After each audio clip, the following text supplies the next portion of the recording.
this is a greatest of all time season, for sure. I've never seen something like this. And, we don't have, me as a young kid, I saw Eddy Merckx race, but of course I don't remember details. But, if you look at stats, Eddy Merckx had seasons where he won more races, but he's never been so dominant during the whole season on all the different. It's never happened before, ever.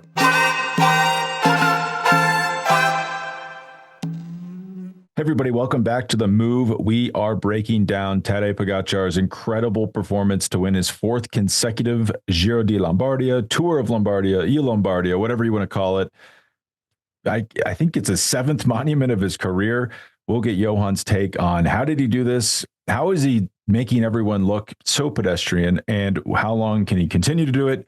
As well as a little bit of chatter on the, I would say, incredibly strange Tom Pidcock situation with his Ineos team pulling him out right before the race, and it just getting spicier and spicier since then. But before we get into that, Johan, should we do a few ads? Who is our presenting sponsor for the show? Yes, Spencer. We have a lot to talk about. First, we want to thank Zwift, our presenting sponsor for this podcast. We all know Zwift. What I want to tell is that Zwift just released the Zwift Ride, the Zwift bike, actually. It's an all-new smart bike that's changing the indoor game, making it easier and more affordable than ever before. Now, we all know that slowly we're getting into the colder weather and that riding outdoors may become more and more challenging. But fortunately, Zwift has the perfect solution for us. This bike is ultra quiet, super easy to set up. You just need one tool. They call it the frame key to build the whole bike and make any adjustments to saddle height, bar height, reach, whatever. Once you're done, you put the frame key just back in the slot into the magnetic holder, and you should never lose it. This adjustability makes Zwift Ride the perfect solution for anyone in the house to use. And at $1299.99, this is a game changer. So head on to Zwift.com to check it out. Also, we want to invite all of our members, listeners, viewers to join us at We Do for our ride that we start. We start We Do Wednesday now next Wednesday, and then we have Suffer Sundays on Sunday, which is a little bit harder for those who are wanting to push the limits. I'm going to sign up for We Do Wednesdays. It's a no drop ride, so nobody gets dropped. It's a coffee ride. They call it a coffee ride, maybe a little bit more than a coffee ride. Spencer, what are you going to do? We do Wednesdays or Suffer Sundays? I guess if you're doing Wednesday, then I might have to cover the Suffer Sunday for us. That is a brutal ride. And it's no joke. I was just thinking this morning, I need to get back on the Suffer Sunday. You do 3-4 weeks of that in a row, you're in pretty good place. You're in a pretty good place. The We Do Wednesday is nice too, because it's morning North America time. Great way to start the day. You need to go on Suffer Sunday, Spencer, because I've checked Strava, and you need to catch up on me. I think I know more miles than you do here, so you're going to need to do a few Suffer Sundays to catch up. Well, we're both young fathers here, Johan, so we're just doing our best to get the miles we can as we juggle our parental responsibilities. But no, actually, I was just thinking about that this morning. I was like, I've really got to hit October, November, December hard so I can pass Johan in our yearly mileage. Could come down to the wire. Who knows? But the next sponsor, Element, spelled LMNT, it's my favorite electrolyte drink mix. Johan and I were just talking about how we're addicted to it. I was in France this summer without access to it, and I found myself daydreaming about the product. It's 1,000 grams of sodium, 200 milligrams of potassium, 60 milligrams of magnesium in each serving. No sugar, no gluten, no artificial ingredients, no BS, the real deal. And like Lance, I'm also a sweater, so I need to replenish those electrolytes quite often when I'm on the bike.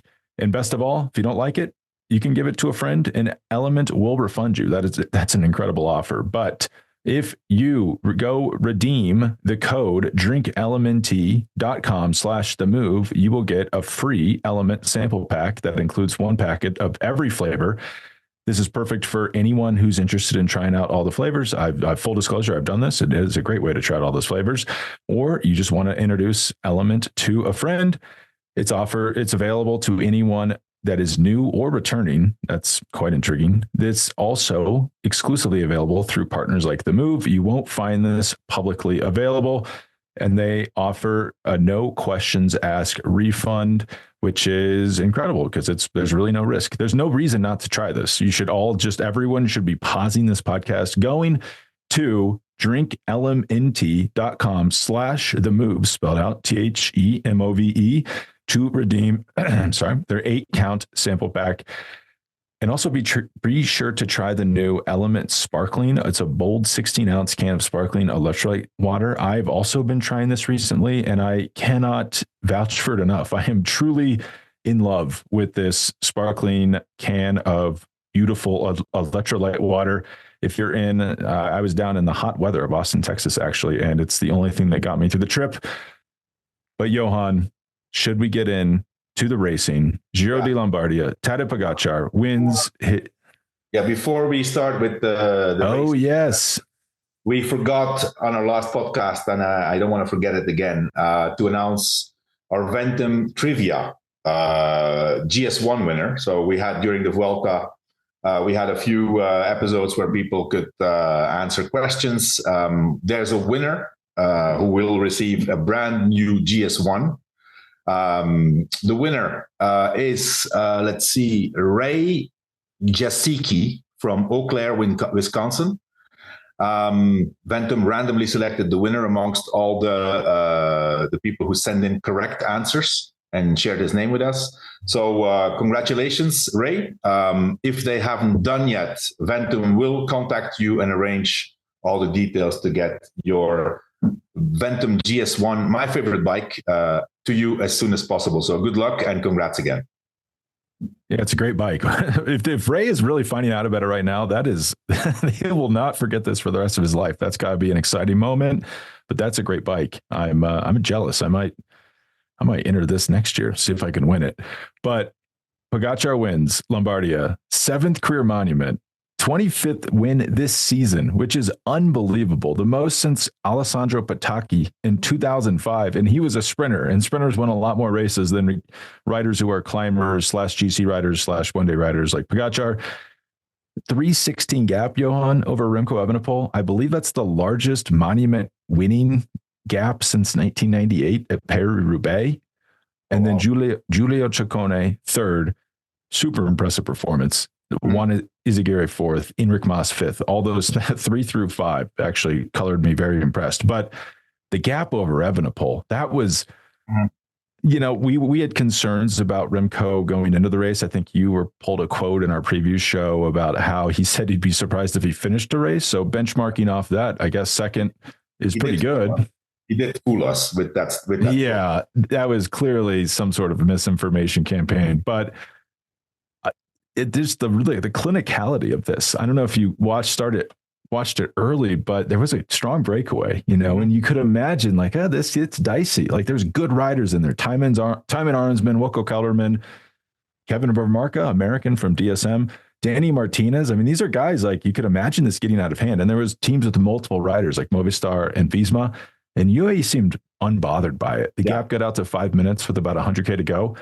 And by the time they got to the big important climb with it was like 52, 53 kilometers to go, they had chopped it down to a minute basically. So, and they had guys taking long poles, like 10K long poles, just like chopping down that breakaways gap. But that's, I guess, the advantage of having riders like Mark Hershey's on the front with 60K to go, pulling the breakaway back.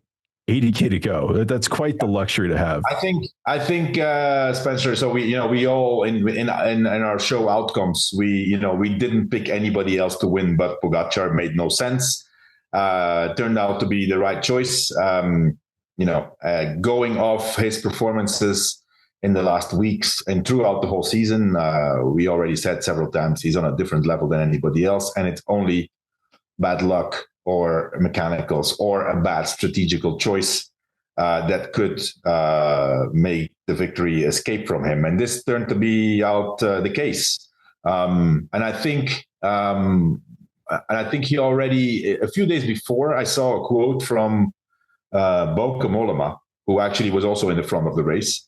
And he said, well, I mean, and Bauke Mollema just came off a pretty good performance for him in the World Championships. He was up there in the final. So he's in good shape. He's an ex-winner of Tour of Lombardy. He's at the end of his career, but still, they did a recon and they did a test on this long climb. And apparently Pogačar did minutes faster, not 1 minute, minutes faster than Mollema. So, since Pogačar doesn't hide anything on Strava, he publishes his training rides, and they all knew already. They've all tested themselves during the week, and they all knew how fast he's going.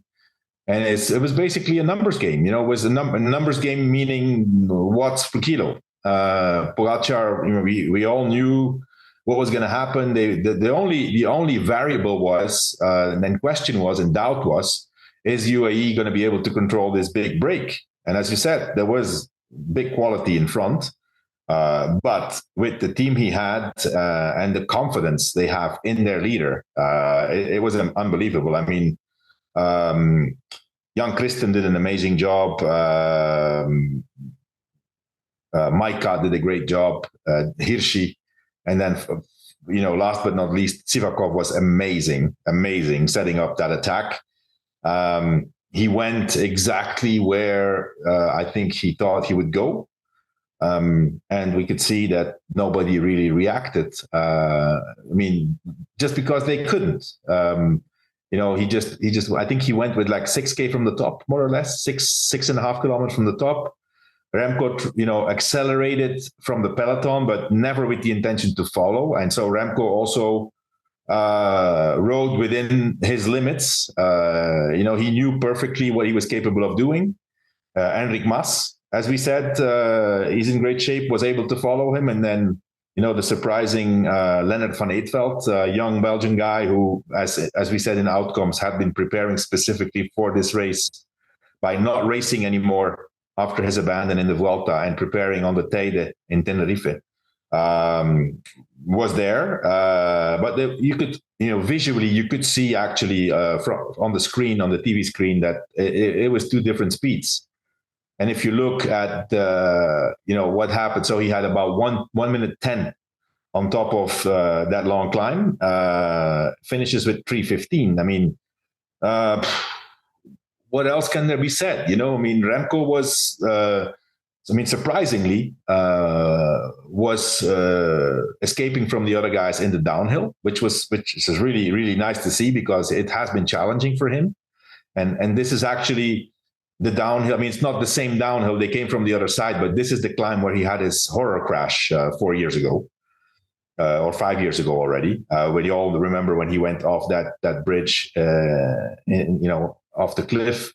And Remco did an amazing descent, and then basically did a time trial to the finish. Best time trialist in the world, but still loses 2 minutes extra on Pogačar. So different level, 4 times in a row winning Lombardy. He's still not the record holder, by the way. It's Fausto Coppi. I know. I was shocked to see that.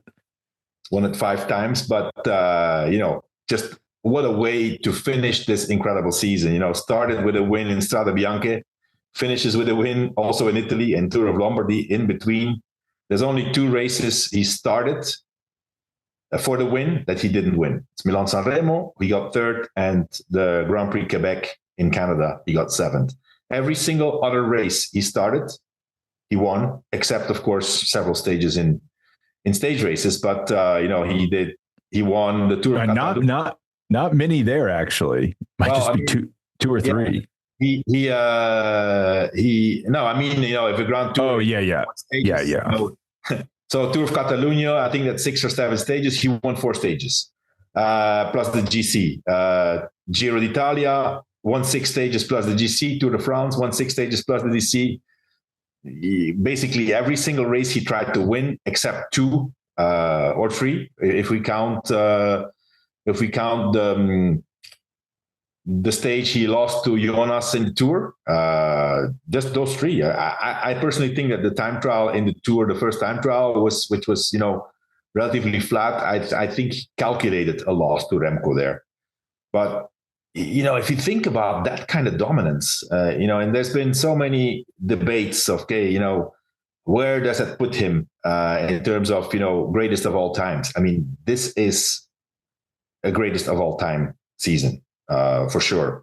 I've never seen something like this. And, we don't have, me as a young kid, I saw Eddie Merckx race, but of course I don't remember details. But, if you look at stats, Eddie Merckx had seasons where he won more races, but he's never been so dominant during the whole season on all the different. It never happened before, ever. So, we're not going to say, you can't say yet he's the greatest of all times. And I think actually we will never be able to say who is the greatest of all times because, okay, everybody says it's Eddie Merckx, but actually, things have changed so much that it's not even comparable anymore. But Pogačar is just incredible. It must be incredibly frustrating for other riders, especially a guy like Remco Evenepoel, who is a huge talent. He's a phenomenal rider. If you look at his palmarès, it's incredible too. And then, you're trying to be and wanting to be and you're obsessed by being the best in the world, which I'm sure Remco Evenepoel, that's his goal. And then you encounter a guy like Pogačar, who is just showing to be unbeatable. I mean, how frustrating must that be? Yeah, it has to be frustrating. Would you say, I think this probably is the greatest season of all time. I guess the caveat being that I can remember. Yeah. Because maybe someone in like 1904 was just rattling off wins and we don't have the footage. We don't remember that, but yeah, you can. Yeah. But, listen, I don't know if we said it here on this podcast, but, if you look at cycling now, it's a global sport. There's huge champions from every single part of the world. Back in the Eddie Merckx days, cycling was a Central European sport. We had many Belgians, many French, lots of Italians, a few Dutch, a few Spanish, and a few German guys. That was it. There was really nobody else, and this was always the same guys who were competing against each other. Now this has completely changed. We have people from Asia, we have people from Central Africa, North Africa, South Africa, United States, name it. Slovenia. The 3 Grand Tours of this year have been won by Slovenians, plus the majority of the races. So you can't compare. I think Pogačar is on his way to becoming the greatest of all times, actually. That is kind of a trap argument, right? Greatest of all time. Like in every sport, it's just different eras. It's hard to compare, but this season, I don't think we'll ever see anything like this. This was unbelievable. I should say you did a really good job wrapping up the race there, summing up kind of everything about it. It is kind of the perfect race for him. Like you couldn't, like if you had AI create a course and a start list that was like giving Pogačar the greatest chance of success, it would be the race that happened on Saturday. With the climbs that hard and with the hardest climb, topping out around 48K from the finish where he can easily solo from, there was like really no chance because it's boiling it down to almost a mathematical equation of like, well, his team is so strong. Not only is he the strongest rider, he is the strongest team. Like we didn't even mention Adam Yates. Adam Yates was working for Tadej Pogačar and wasn't even his strongest teammate, which tells you how strong that team was. Pavel Sivakov, by the way, sets up the attack, finishes 6th, and looks good doing it. Did not look like he was suffering. He was incredibly strong. And he's been strong for a pretty long time. He was already strong, very strong in a few stages in the Vuelta. He was the only guy who could follow Pogačar in the World Championships for a while. Listen, if you have a guy like that who is in great shape and is super motivated, setting up, when Sivakov, was running out of gas, there was 7-8 guys left. There was nothing else, and whoever was there was hanging on for dear life. And I guess my point was a lot has gone his way. And think about like the one guy who could stay with him on that climb, Jonas Vingegaard, just for the moment is not seemingly that interested in one day. So until Jonas steps up and starts coming to these races, it's going to be a lot of the same. My one big question for you is Remco Evenepoel. Like great ride to finish second, but this is now like I would say it's not a rivalry between him and Pogačar. Like when's the last time he beat Tadej Pogačar in a non-time trial? It'd be the Liège where Pogačar crashed and broke his wrist, and then 2022 World Championships, which were in Australia, and it seemed like Evenepoel really focused on, which like fair enough. That was a smart decision because then he won a world title, so that makes it worth it. But I have to feel like he's seen this enough to know that if he lets a gap go, Pogačar's not coming back. No one is pulling him back. He always seems surprised that the group won't work with him. It's like, yeah, this is how it happens because now everyone's racing for second. And by the way, that's a smart decision because think of like Ciccone and Izagirre get massive results racing. They probably weren't even thinking about the win. Like they're just focused on the rest of the placings. Like, is it possible for him? And I know a lot was made of it. He's got this great steady state climbing that was kind of fawned over when he first turned pro, that he can just like almost like a computer dial in a wattage and ride that for a climb. It seems clear to me like he's got to, whatever it takes this off season, like change the training so that he can respond to that snap and then at least just sit on the wheel. Because the watts like on the climb yesterday weren't that different from his. It's not gonna be easy, especially if you think, and that's the scary part, for all the rivals. If you look back now on Pogačar, 2019, I think that's when he turned pro, right? A 19-year-old guy turned pro, wins his first ever race. He does Tour of Algarve. It's a spring race, but it's a high level. Everybody is there and preparing for the season, and there's a time trial. There's a hilltop finish. He wins 2 stages and the overall, and his first appearance in the pros. Wins 9 races in his first season, and they take him to the Vuelta to try out what he can do in the mountains. Initially, from what I had understood, was they would, get him like 10 days or 12 days in the Vuelta and then pull him out. The guy ends up winning 3 stages in that Vuelta and gets 3rd overall as a new professional at 19.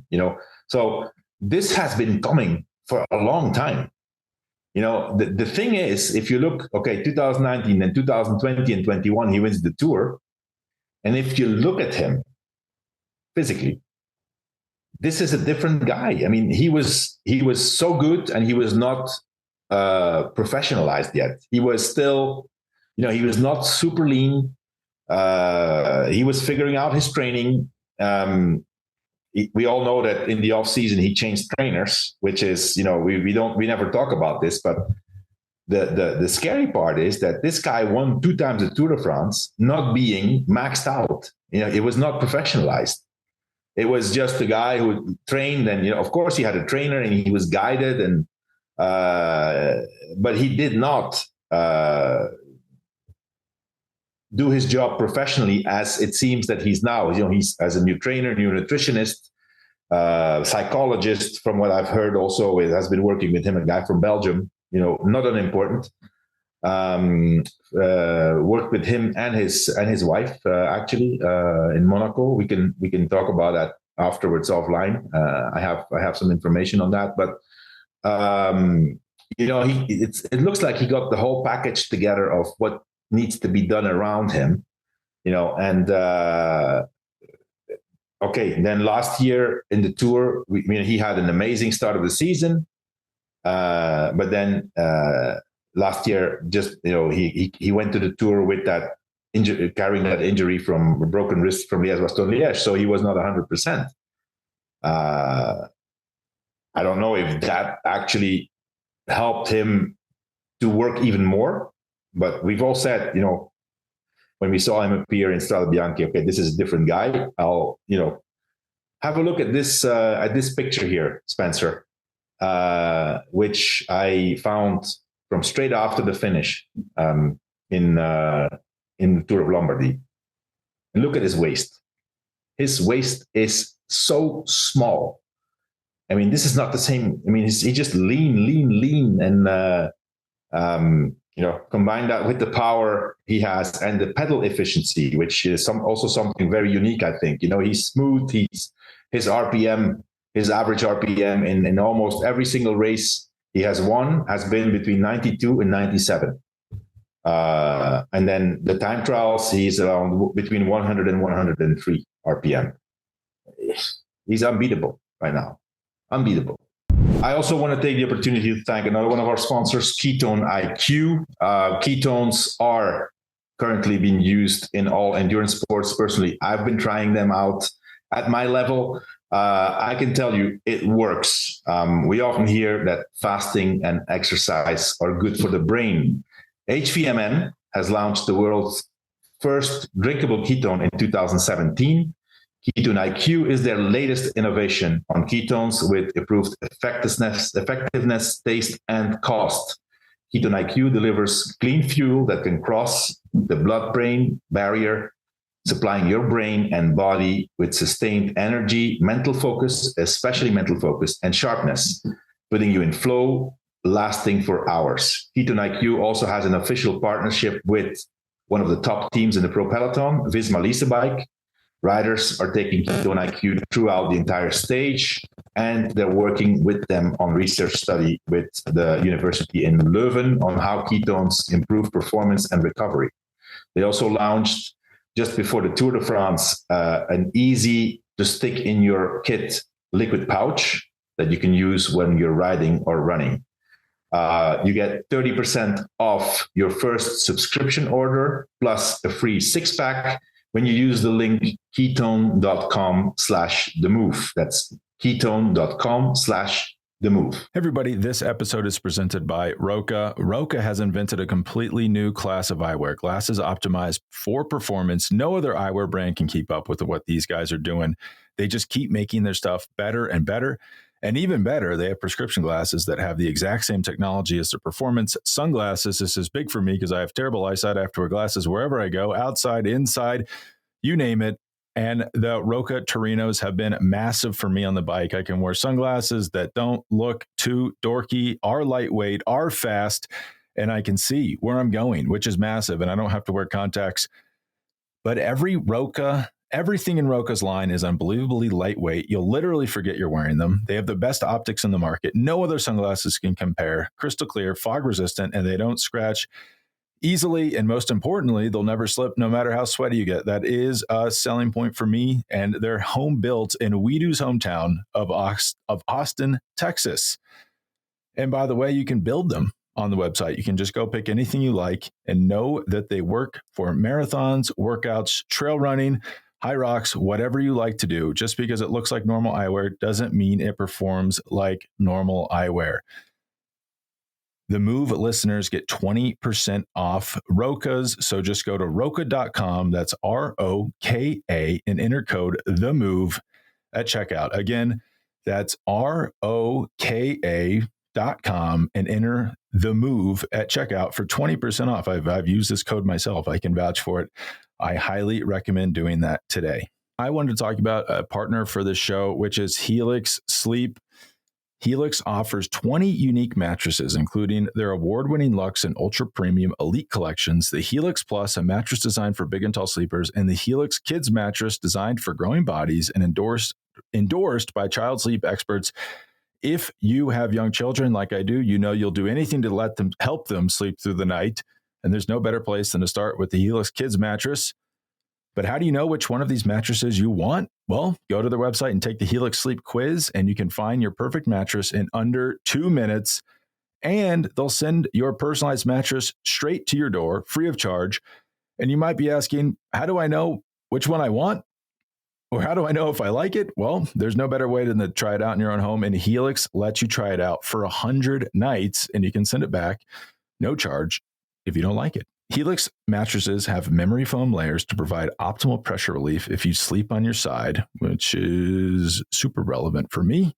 Anyone who knows who sleeps on their side knows that can go poorly on a bad mattress. And they have models with more responsive foam to cradle your body for essential support and in stomach and back sleeping positions.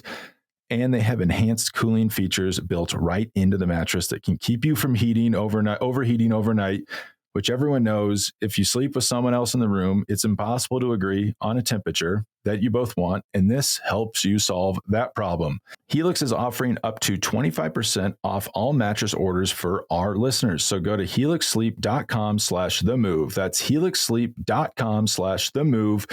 This is their best offer yet, and it won't last long. With Helix, better sleep starts now. And again, that's helixsleep.com/themove. All right, back to the show. Yeah, I agree. I put out a newsletter yesterday. My first bullet point is Tadej Pogačar is unbeatable right now. The thing about that, the progression you just talked about, I mean, I guess we forget, like in 2019, 2020, he was a child. Like not that he had a child's body, but he wasn't grown. He like literally wasn't grown up yet.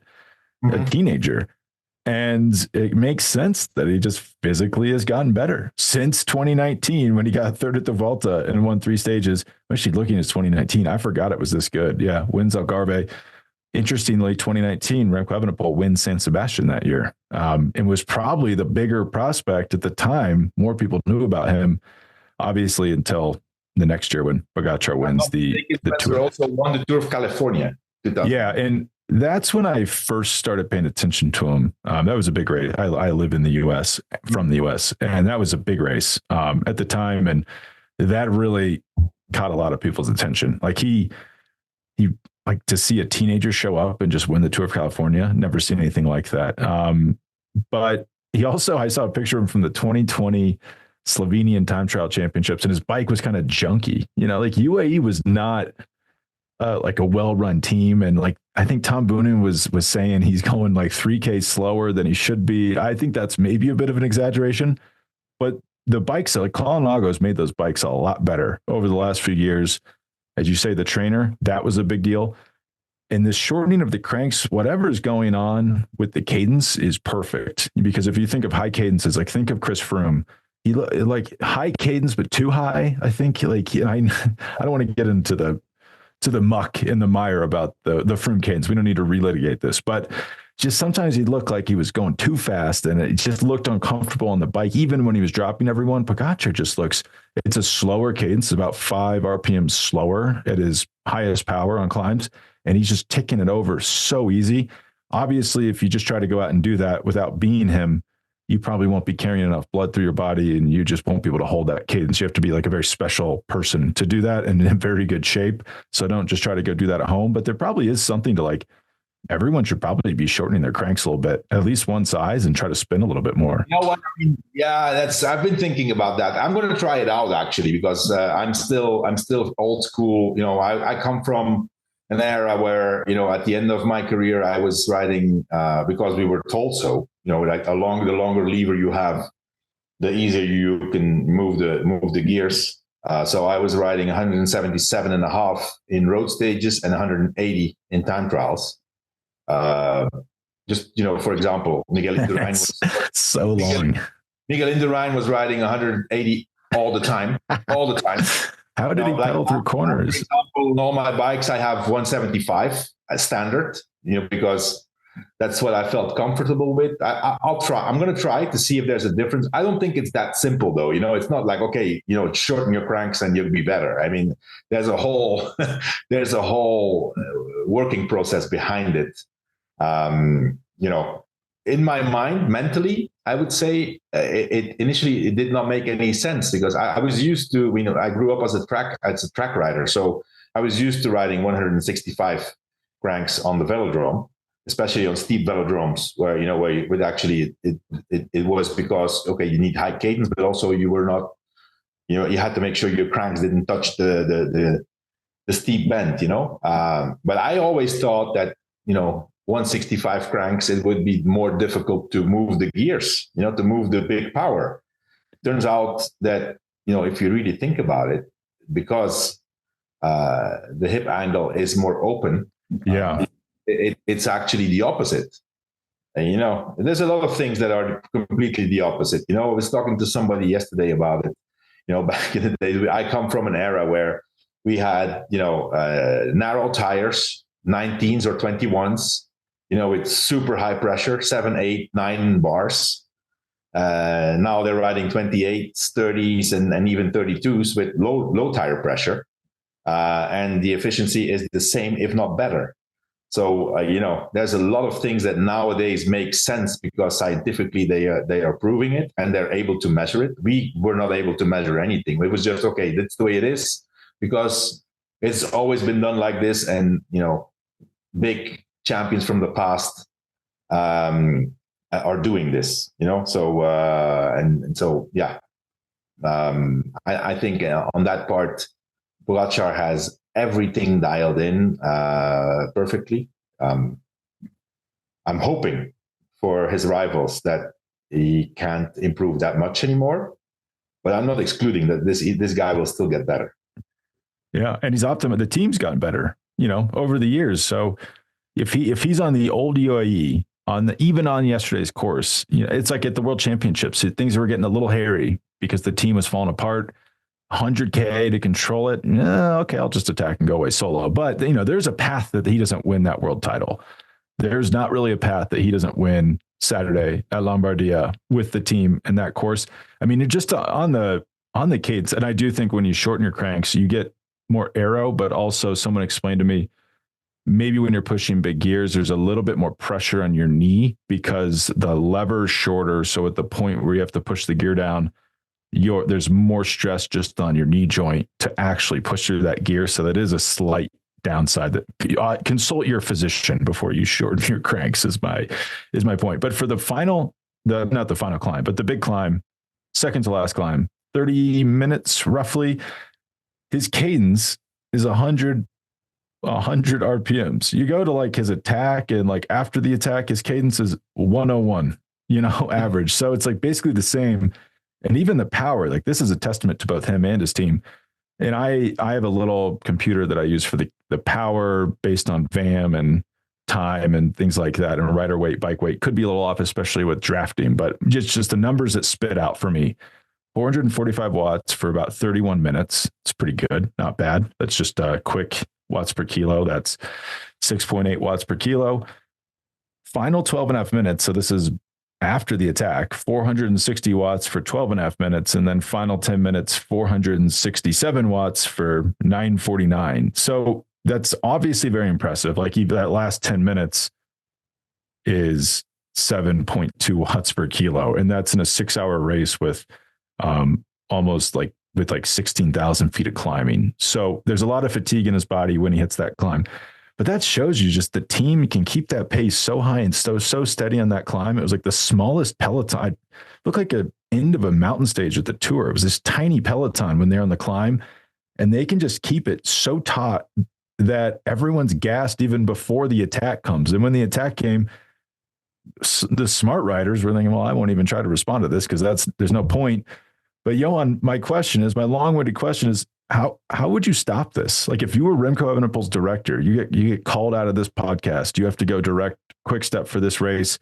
Like, what's your advice? How do you beat him? Man, I don't know. I really don't know.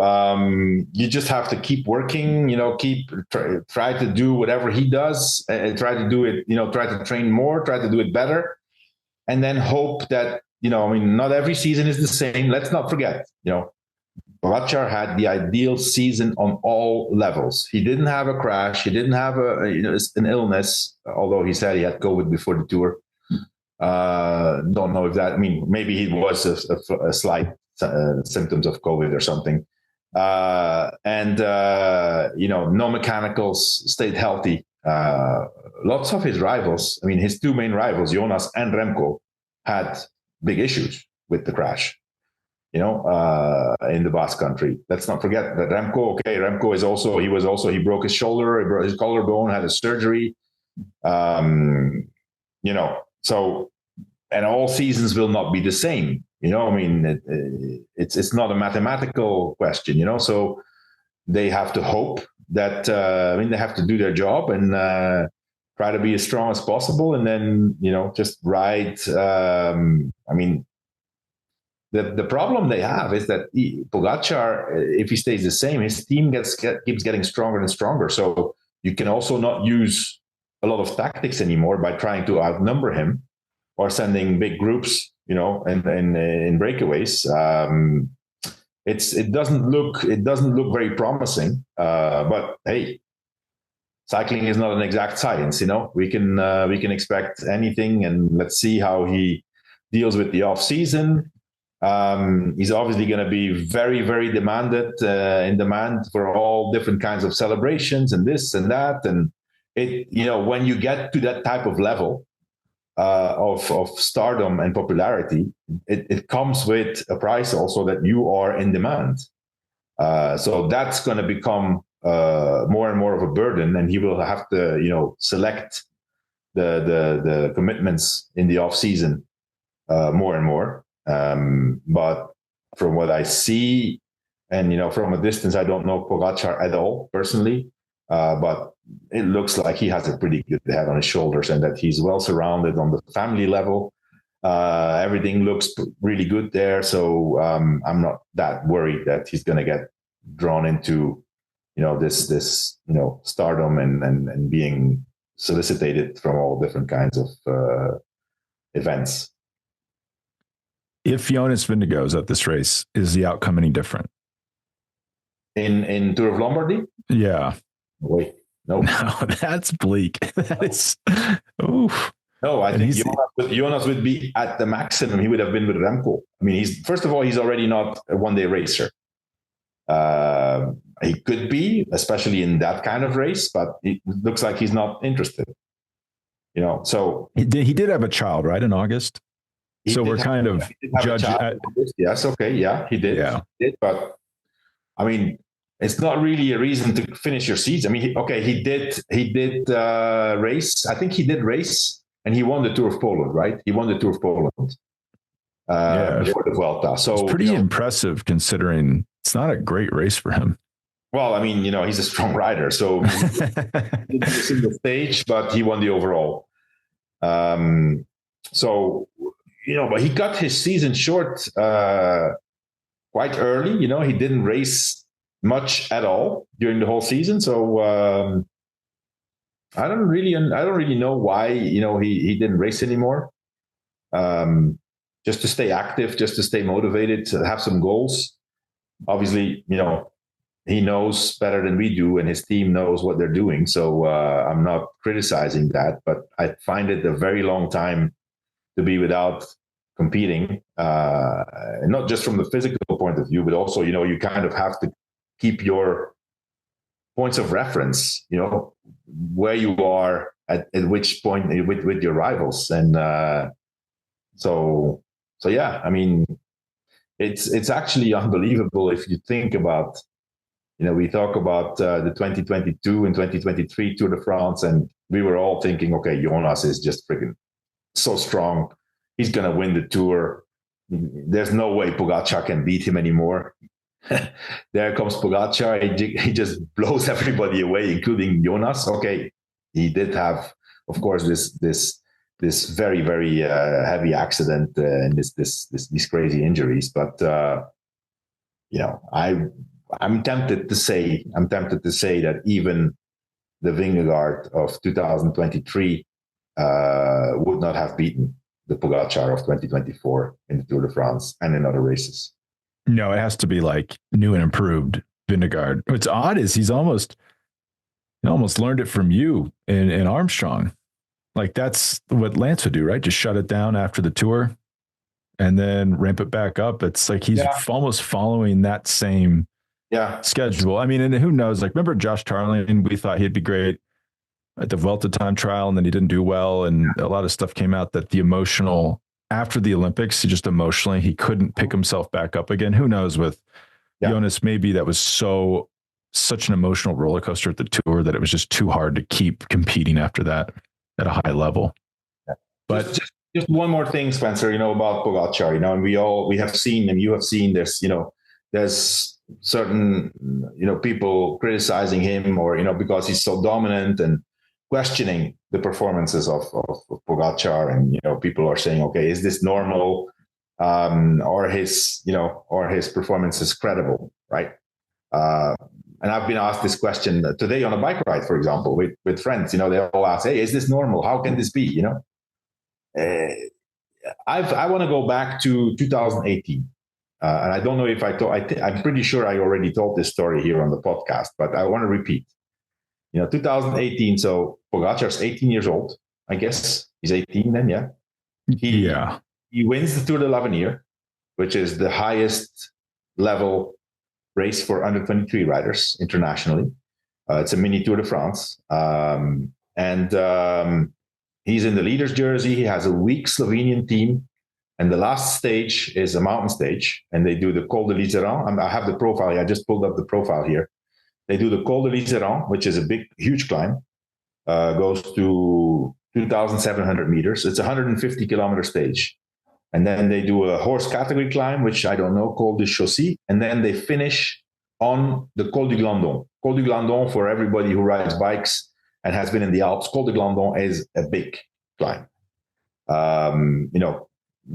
Doesn't look like they went to the very top, but anyways, it's a long climb. I remember watching this stage, and I remember at the bottom of the downhill of Col de Chaussy, which is, so it would be probably, let's see, with 20K to go, he comes down and he misses a turn and rides into the ditch in the leader's jersey.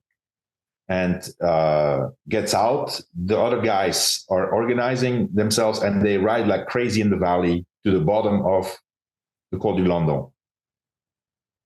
Pogačar does all the chasing by himself without any help, gets back with the 8-9 riders at the bottom of the Col du Glandon. And I thought by myself, I remember thinking to myself, okay, this guy's now going to blow up like crazy. He stayed with those guys, didn't win the stage, finished sixth in the stage.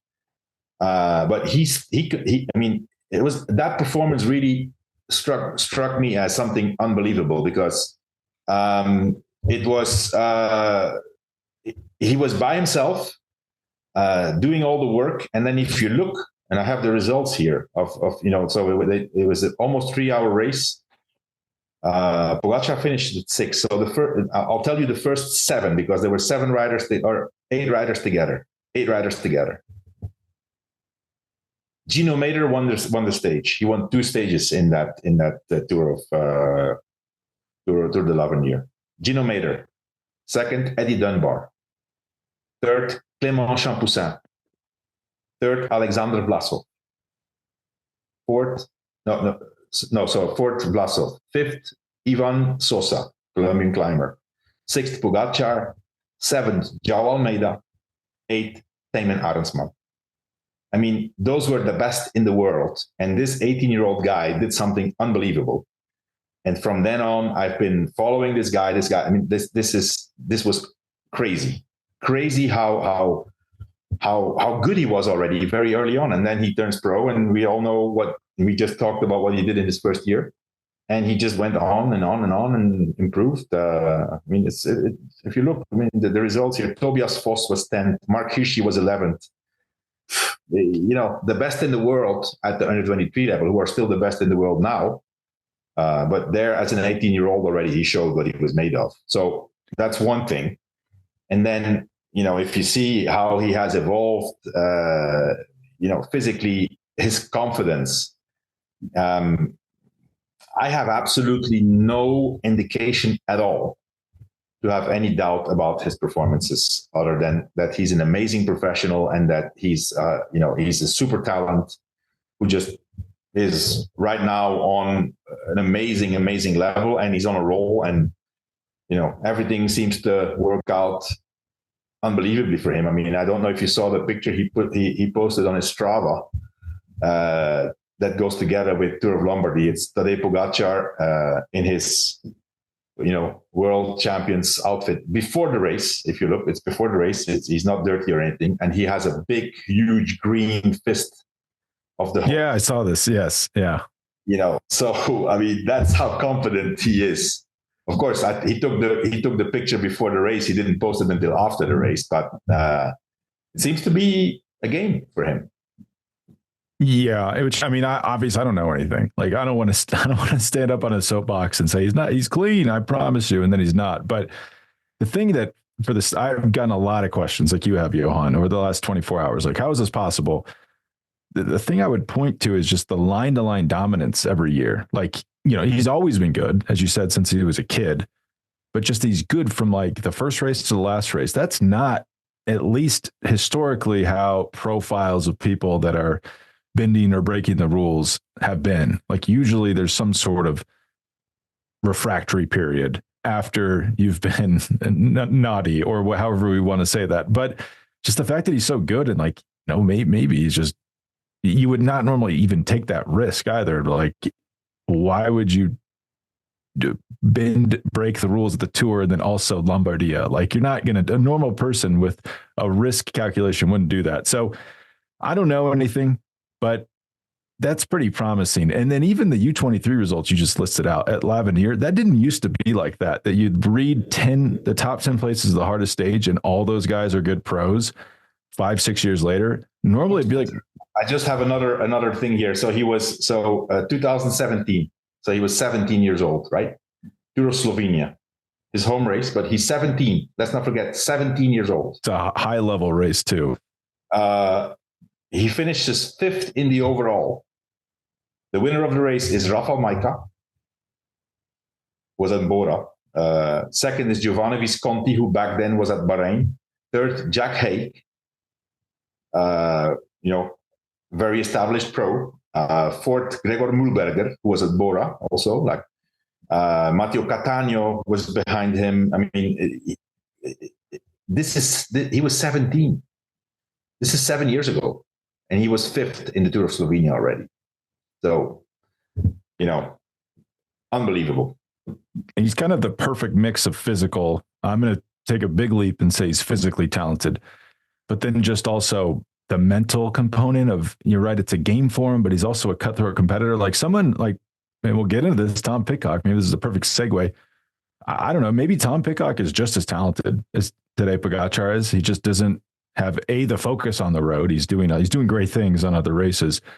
But in like Thibaut Pinot, so talented. I don't think people quite understand, like, you'd have the level of talent you have to be Thibaut Pinot and to live Thibaut Pinot's life where you enjoy other things and also just come out and win major races. That's very hard to do. So I do think it's just like a perfect mixture of talent and then focus that you don't see very often. But as we leave Lombardia in 2024 behind, I don't think we'll be doing shows for the Tour of Guangxi, which I don't even think is televised in the US anymore. A lot of these late season races aren't televised in the US. They're kind of taking them off. Another cash cow for the UCI. Yeah, it's a ridiculous. I also love, like, what if Guangxi's amazing and we're all just like, oh, Tour of Guangxi, don't want to watch that. And then it's like the best place in the world, but we don't know because we don't bother to watch the race. But Tom Pidcock pulled out of the race. I heard someone, I think they were joking, say like there should be an asterisk on this win because Tom Pidcock wasn't present. Pulled out of the race. Zach Dempster, like the DS at the race, comes out and says, management decision, not a performance decision, which is pretty incendiary. And then Tom Pidcock's doing multiple posts on his dogs and his own personal Instagram about how it's against his will and he wants the race and he doesn't understand what's happening. What's going on here, Johan? We talked about a little bit now in outcomes, and not much publicly has changed since then, other than the Dempster comments, which I thought were not out there, but just it shows you that there's almost open conflict within the team. There is, and just before we started to record, Spencer, I saw a little clip of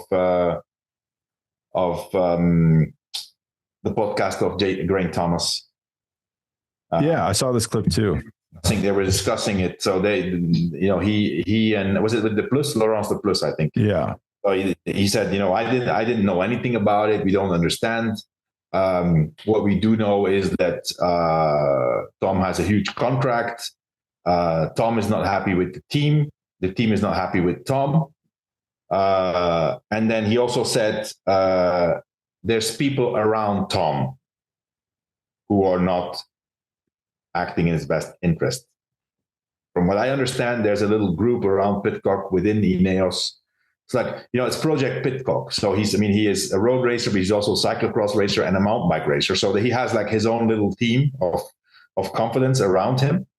I've heard different rumors that, there's one or two people there who are making a bit of problems within the team.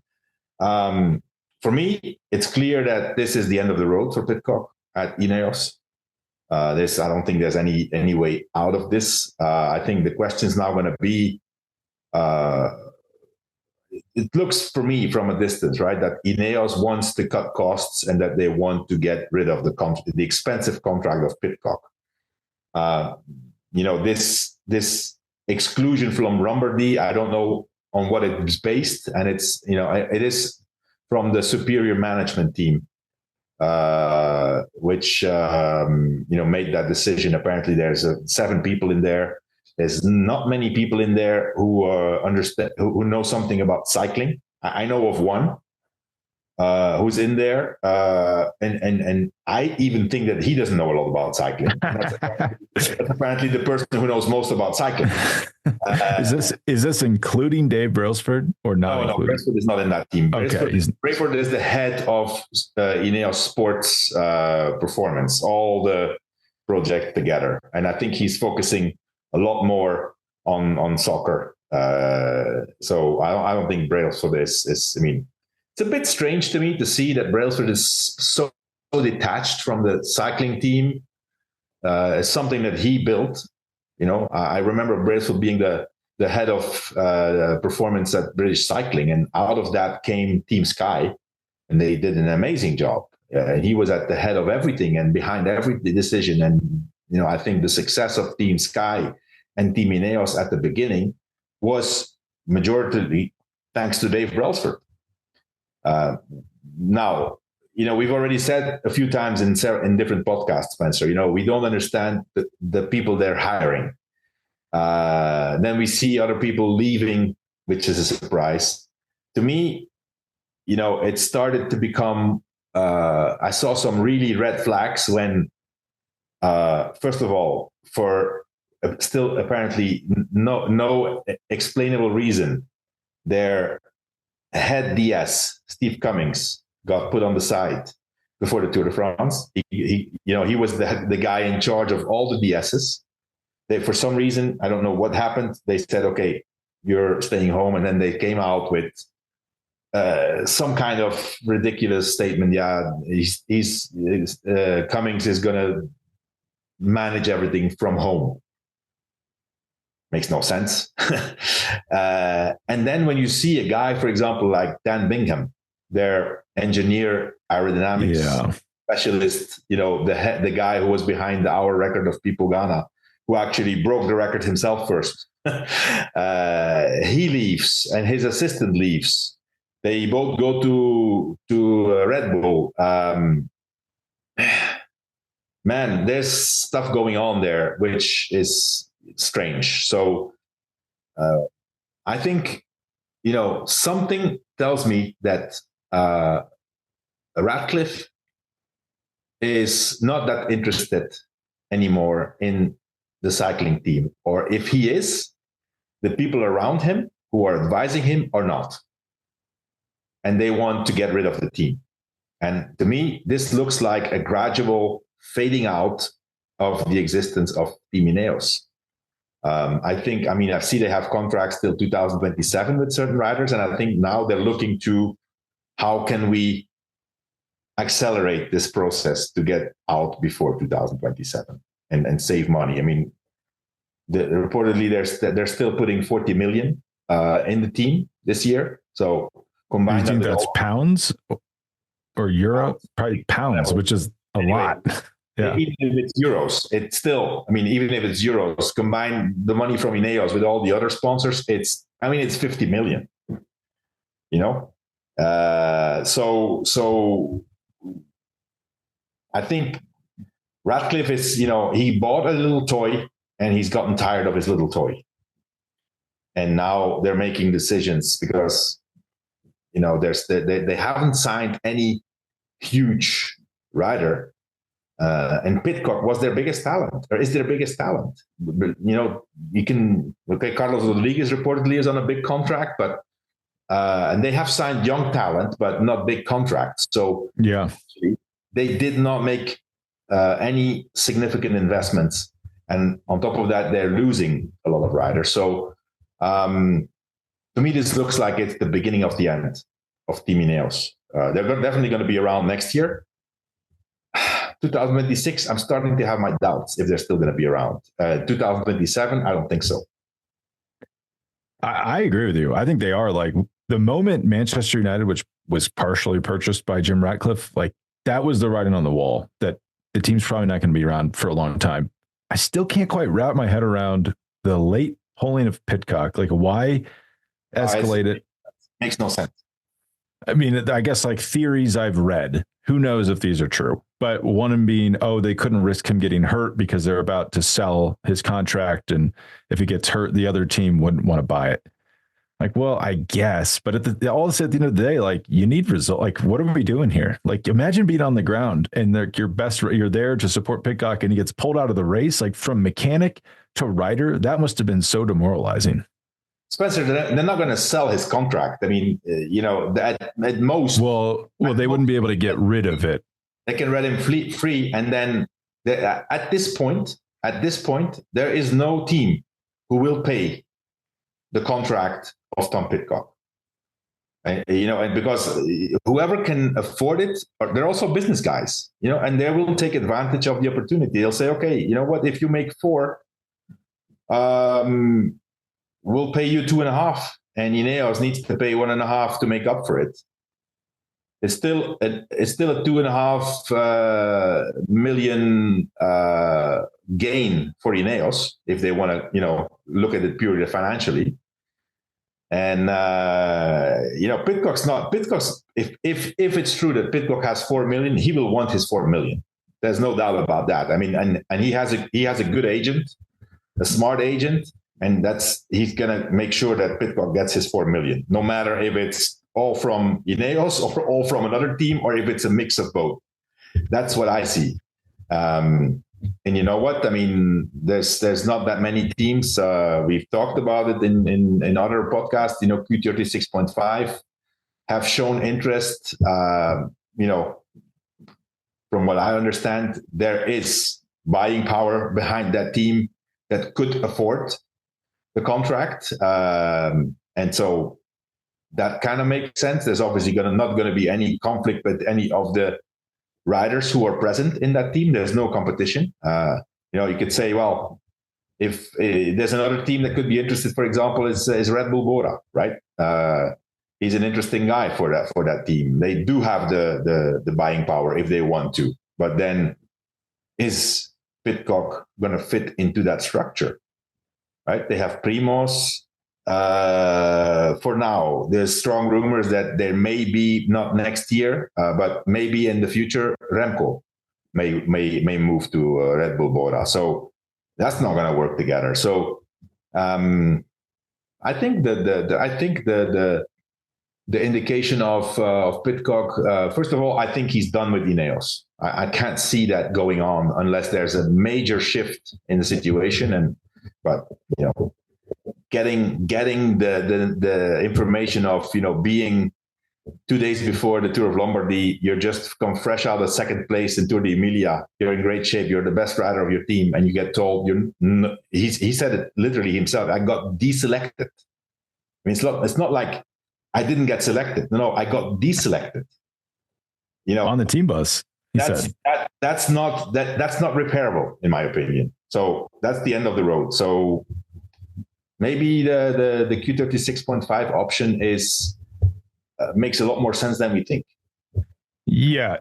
I mean, the Geraint Thomas, when he said something about the people around Tom, that I clocked, because you've been talking about that for 2 years now, at least privately with me, where it's just not working out with the team and the entourage around Pidcock. And then the fact that Geraint Thomas would say that, I guess, like, just trying to be charitable to the Ineos team. I think most casual observers think like, oh, they're just mad at him that he wants to leave and they pulled him out of the race. Like, I can't imagine that that's true. Like, why?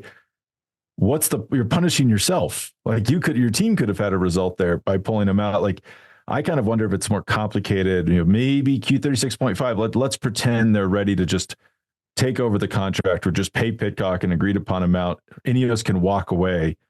maybe they are skittish to let him race, because what if he gets hurt? Then Q36.5 won't want to take him, and they can't afford that risk at the moment.